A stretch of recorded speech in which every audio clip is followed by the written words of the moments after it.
विदर्भ में पर्यटन को बढ़ावा देने के लिए एमटीडीसी नई योजनाओं पर काम कर रहा है। नागपुर दौरे पर पहुंचे एमटीडीसी के प्रबंध निदेशक नीलेश गाटने ने कहा कि जल और वन पर्यटन की अपार संभावनाओं को विकसित किया जा रहा है।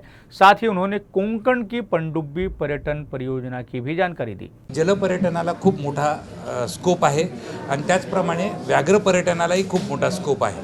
त्यामुळे ताडोबा येथे लीला ग्रुपला आम्ही नुकतीच 60 एकर जागा वाटप केलेली आहे आणि त्या ठिकाणी लीलाचा अतिशय अद्ययावत असा एक रिसॉर्ट येऊ घातलेला आहे आणि त्यामुळे जंगल पर्यटन व्याघ्र पर्यटन याला निश्चित बढ़ावा मिळेल।